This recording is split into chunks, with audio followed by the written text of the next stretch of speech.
y lo que hace es, creo que restringir estos derechos colectivos, como ya lo ha puesto de manifiesto el profesor Ciudad, y ataca sobre todo al tema de negociación colectiva y de huelga. En negociación colectiva, prohibido los incrementos remunerativos. Los trabajadores peruanos del Estado hace 17 años que no tienen incrementos remunerativos. Pueden tener negociaciones de condiciones de trabajo, pero eso es otra cosa.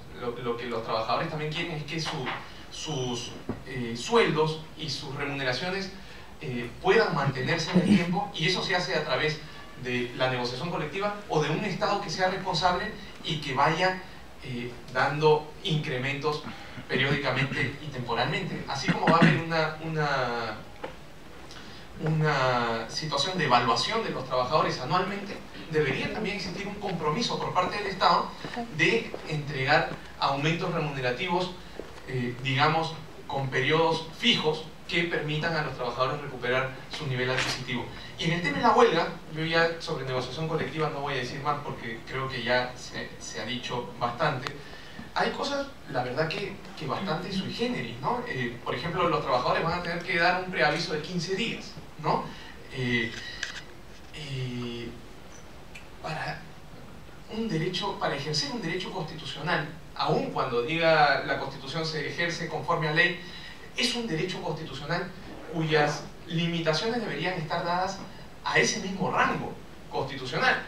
Y la ley no podría tener todos los privilegios como para devaluar un derecho constitucional como el de la huelga. 15 días es un plazo bastante grande, y además el ejercicio del derecho de huelga, según el artículo 45.2, permite a la entidad pública la contratación temporal y directa de personal necesario para garantizar la prestación de servicios mínimos, con lo cual prácticamente adiós derecho de huelga, porque tampoco se está especificando cómo se van a determinar estos servicios mínimos, y se hace la distinción entre servicios mínimos de servicios esenciales, que obviamente son servicios muy específicos y que ya la OIT ha especificado cuáles van a ser, pero servicios mínimos de los servicios indispensables para el funcionamiento de la entidad. ¿Cuáles son esos servicios mínimos indispensables? Los tendrá que seguramente decir el reglamento, pero es una devaluación total. Permitir que cuando hay trabajadores en huelga se pueda contratar temporalmente otros trabajadores, eso está prohibido para los privados, para los empleadores privados, y si el Estado peruano quiere dar una respuesta y quiere dar un ejemplo al país, debería empezar por respetarlos. Además, las disposiciones, estas restricciones a los derechos colectivos tienen aplicación inmediata. O sea, desde que entró en vigencia la ley, se aplican directamente.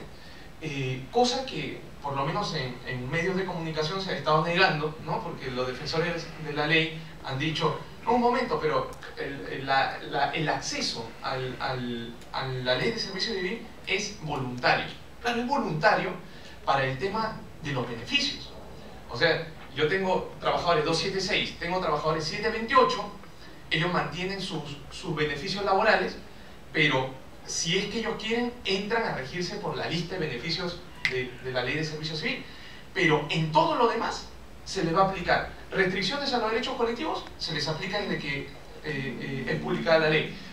Evaluaciones se les aplica aun cuando no estén dentro del ámbito, entre comillas, de esta ley, ¿no? Entonces, el tema tiene un poco de rabo de paja, no es tan claro ni tan voluntario como aparentemente parece. Yo voy a entrar en algunos temas muy puntuales sobre aspectos laborales que creo que desnudan un poco la idea de lo que está detrás de esto. Seguramente la idea central es acabar con la negociación colectiva en el sector público, lo cual significaría un mayor incremento del ahorro público, ¿no? Pero a una costa bastante grande. En primer lugar, primer tema, incorporación de servicio civil. ¿Cómo se incorporan los trabajadores? Claro, nos han dicho meritocracia, vamos a lograr un sistema basado sobre la lógica del mérito, y aquí a los trabajadores va a haber un mayor respeto.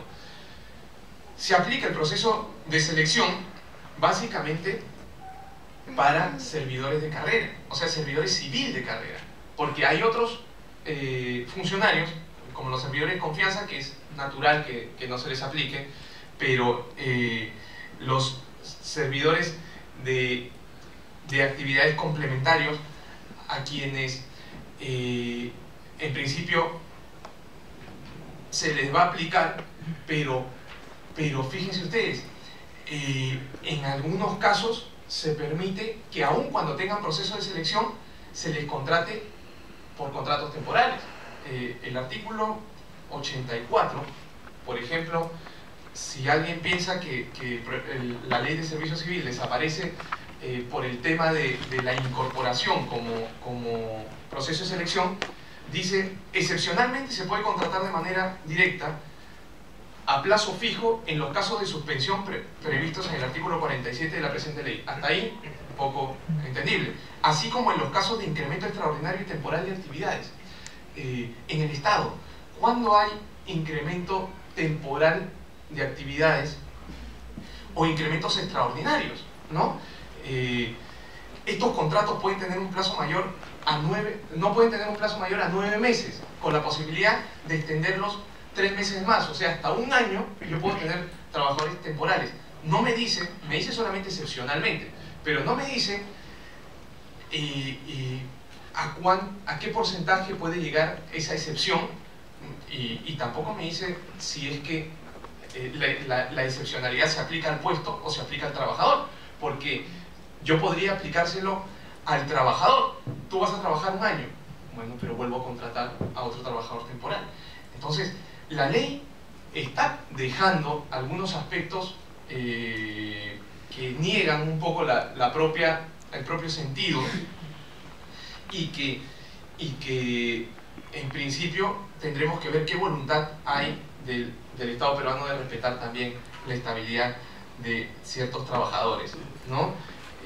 Por ejemplo, los casos de suplencia en trabajadores de servicio civil, el artículo 73 permite que cuando salga un trabajador de servicio civil pueda ser suplido por otro hasta que se llame a concurso. Y ya sabemos que las administraciones públicas, no solamente en Perú, sino en otros lados, puede demorar 3, 4 años, y seguiríamos teniendo trabajadores temporales al lado de trabajadores que ingresaron con procesos de selección. Servidores de confianza, otros trabajadores temporales que supuestamente acompañarían al funcionario mayor dentro de la entidad. Dice no más del 5%, lo cual también es un número bastante grande, si por lo que se ve es que se quiso reducir esta lógica de temporalidad o de incertidumbre en el servicio civil.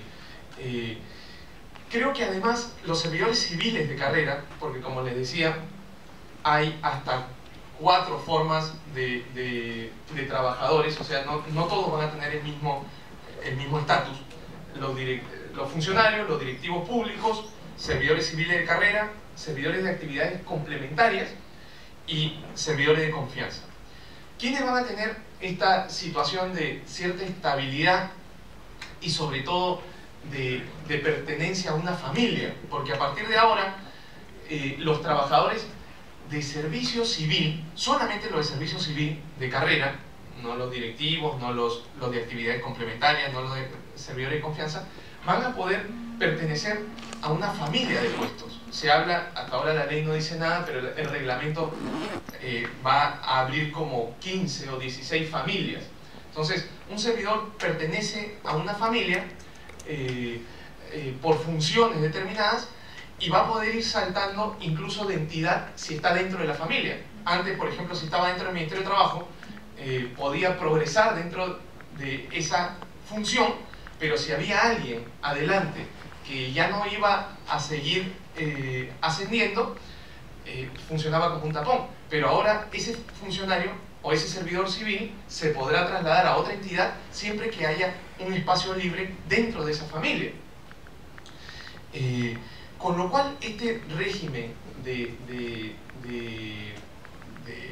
meritocracia se aplica básicamente a los servidores civiles, descartando pues a los contratados con contratos temporales, pero va a dividir a los servidores en dos ámbitos.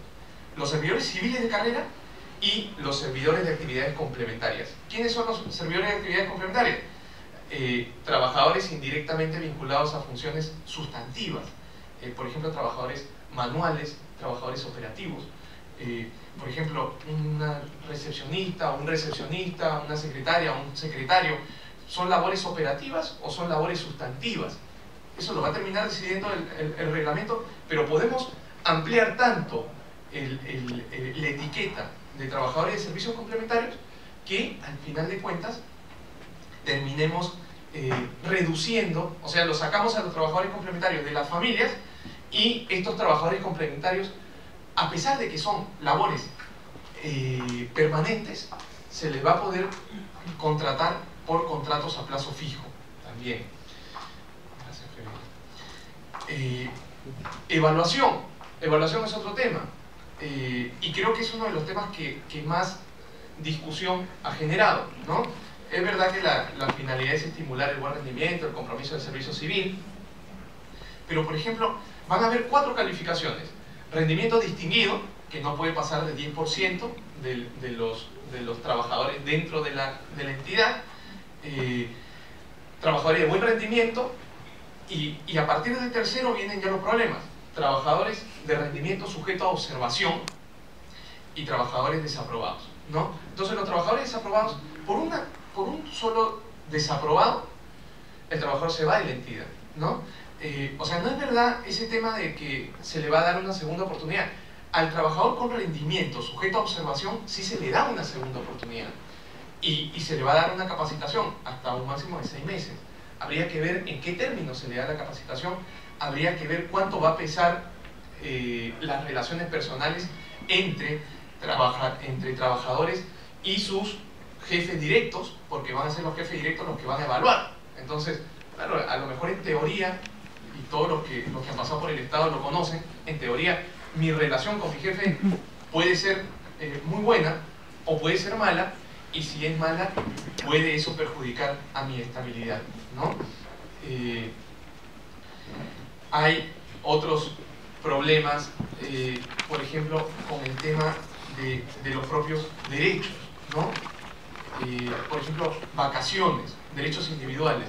Vacaciones, los trabajadores de servicio civil van a tener 30 días de vacaciones, pero por decreto supremo, como regla general, el Consejo de Ministros puede reducirlas a 15, sin prácticamente motivar absolutamente nada.